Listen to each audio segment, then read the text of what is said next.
প্রিয় দর্শক, আসসালামু আলাইকুম। নারীর নিরাপত্তা শুধু তার দায়িত্ব নয়, পুরুষেরও শিক্ষা প্রয়োজন। আপনার কন্যা সন্তানকে নিরাপদে রাখুন।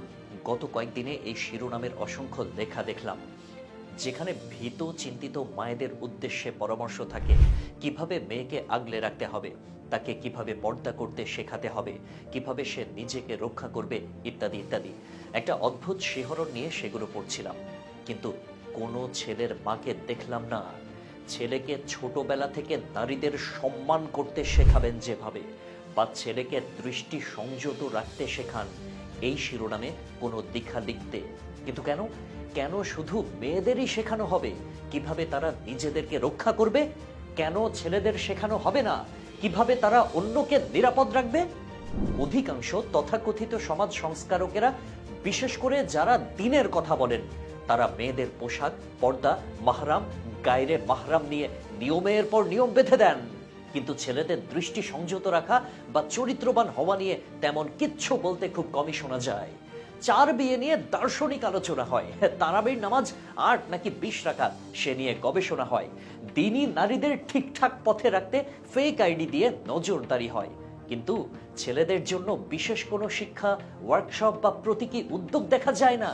শুধু মেয়েদের পর্দা করতে হবে, মাহরাম গায়রে মাহরাম মেনে চলতে হবে, শরিয়া শাসন একমাত্র সমাধান, ইত্যাদি ইত্যাদি। আচ্ছা বলেন তো, শরিয়া শাসন কায়েম হলে ছেলেরা দৃষ্টি নত করে না চললে তার কি শাস্তি হবে সেটা আন্দাজ করতে পারেন? ধারণা আছে কোনো? আমার ধারণা অনেকেরই নাই। কেবল মেয়েদের কাপড় নিয়ে বিরাট রচনা লিখতে এক একজন ওস্তাদ, খালি পারেন মেয়েরা কি করবে সেটা পয়েন্ট আকারে লিখতে, অথচ নিজের স্বজাতির চোখ নিয়ে, কৃতকর্ম নিয়ে কোনো কথা নাই। কিন্তু সত্যটা হলো, নারীদের নিরাপত্তা নিশ্চিত করতে হলে শুধু নারীদের দায়িত্ব দিয়ে কিচ্ছু হবে না। যতক্ষণ না ছেলেদের শিক্ষা দেওয়া হবে, যতক্ষণ না তাদের চরিত্র গঠনে উদ্যোগ নেওয়া হবে, ততক্ষণ এই সমস্যার সমাধান হবে না। আপনার ছেলে সন্তানকে শেখাতে হবে নারীদেরকে সম্মান করতে।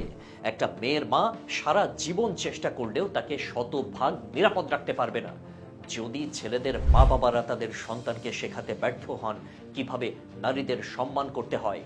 তাই ছেলেদের ছোটবেলা থেকে শেখাতে হবে নারীদের দিকে কুরুচিপূর্ণ দৃষ্টি না দেওয়া, নারীদের প্রতি হয়রানিকে মজা মনে না করা, অন্যের ব্যক্তিগত পরিসর ও স্বাধীনতার প্রতি শ্রদ্ধাশীল হওয়া, ধর্মীয় ও সামাজিক শিক্ষায় ভারসাম্য আনতে হবে।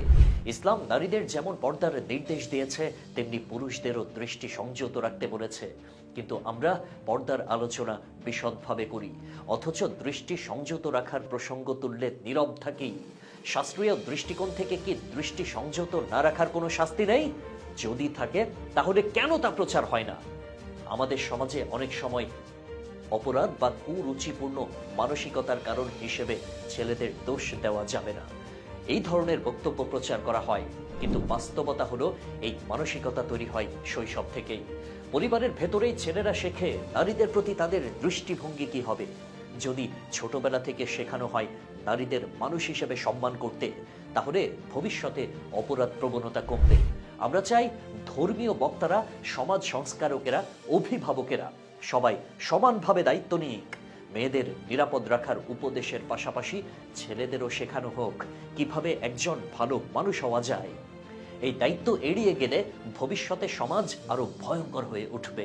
আমরা চাই নামক ঘৃণ্য অপরাধ পৃথিবী থেকে মুছে যাক।